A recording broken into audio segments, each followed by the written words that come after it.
Thierry, bonjour. Bonjour. Dis, ça tombe bien, j'ai reçu 2 enveloppes de l'hôpital pour les élections, mais qu'est-ce que j'en fais, moi, des enveloppes? Ces enveloppes servent à voter par correspondance. Ouais. Donc tu peux voter par correspondance dès que tu les as reçues. Depuis le 24 novembre, on peut voter par correspondance jusqu'au 4 décembre. On conseille forcément à tout le monde de voter cette semaine parce que le temps que le courrier arrive, il faut qu'il arrive avant le 4 décembre. Voilà, c'est simple. D'accord, mais pourquoi 2 enveloppes? Par exemple, je prends l'enveloppe blanche. C'est pourquoi le vote? L'enveloppe blanche que tout le monde a reçue, chaque agent a reçu une enveloppe blanche, c'est-à-dire chaque agent, c'est contractuel, stagiaire et titulaire, car au CTE, c'est l'enveloppe du CTE, tout le monde vote. Et c'est quoi le CTE? Ça veut dire quoi? Le comité technique d'établissement qui va s'occuper de tout ce qui est, pour faire court, collectif sur l'hôpital. D'accord, alors j'ouvre l'enveloppe. Voilà, ouvrons l'enveloppe. Et je trouve quoi dedans? Plein de choses, hein, quand même. Tout à fait. Une note explicative sur le vote sur site ou le vote par correspondance, à lire attentivement. Ensuite, vous allez trouver une carte d'électeur avec un numéro, l'inscription et l'endroit où vous devez voter si vous votez au bureau de vote. Si vous voulez voter par correspondance, on prend les documents suivants. On a 3 enveloppes, 2 bleues, une petite, une moyenne et une grande blanche.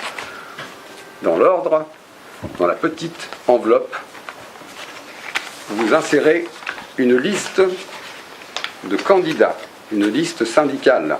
Il y a 3 syndicats sur l'hôpital du Havre. Il y a donc 3 listes de même couleur. Vous prenez la liste CGT que vous pliez en 4. Allez-y, pliez-la. D'accord. Vous la mettez dans la petite enveloppe qu'il n'est pas nécessaire de fermer ni de coller. Cette petite enveloppe, vous l'insérez dans l'enveloppe moyenne.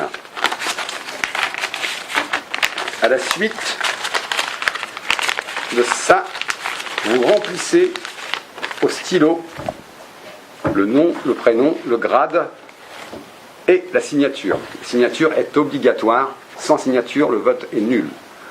En dessous, vous inscrivez votre numéro d'électeur qui se trouve sur la carte d'électeur, ainsi que le lieu de votre bureau de vote. Ah, mais c'est simple alors. C'est très simple, mais surtout, il ne faut pas oublier de signer. Ok, alors Cette enveloppe bleue, moyenne, vous l'insérez dans l'enveloppe blanche, sur laquelle il y a un T, qui veut dire que l'acheminement est gratuit. Mais il faut absolument le mettre dans une boîte à lettres postale et pas en courrier interne.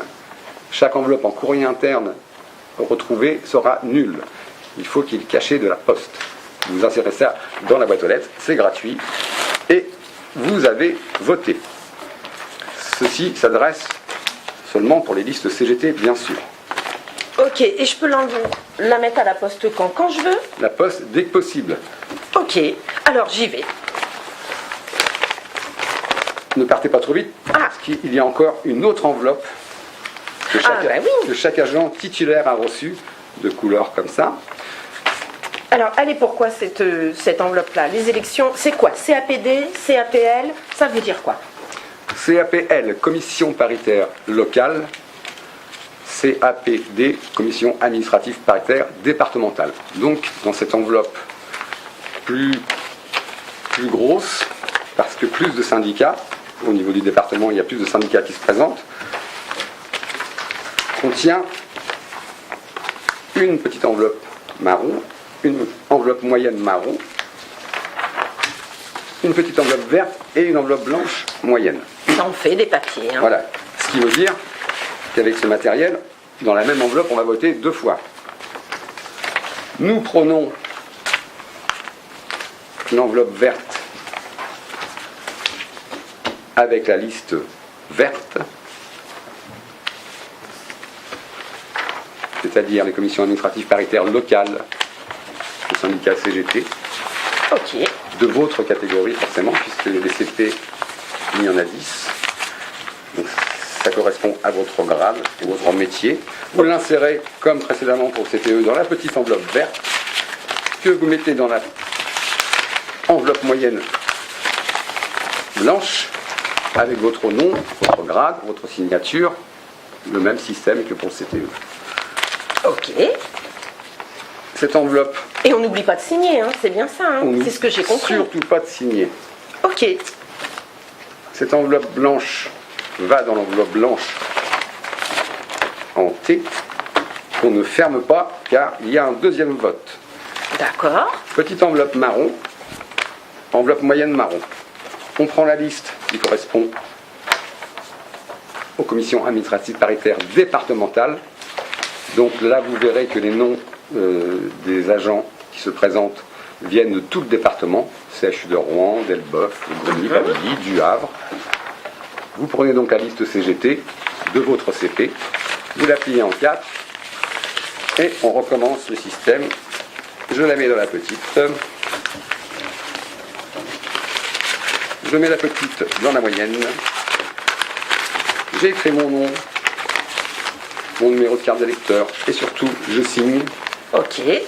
Et j'insère cette deuxième enveloppe dans l'enveloppe T que je ferme et que j'envoie avec celle du CTE dans une boîte à lettres postale. D'accord. C'est gratuit.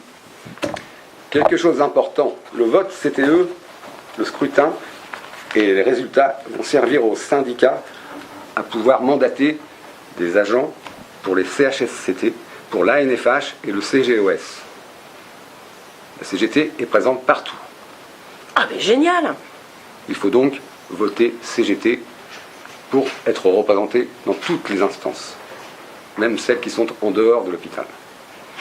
Ok, alors pour résumer, je reçois les enveloppes, je mets le bulletin de vote dans la petite enveloppe, dans la moyenne enveloppe, dans la grande enveloppe. Dans la moyenne enveloppe que je signe, effectivement, et je ferme l'enveloppe et j'envoie tout ça dès aujourd'hui par la poste. Donc n'oubliez pas de voter et surtout votez CGT.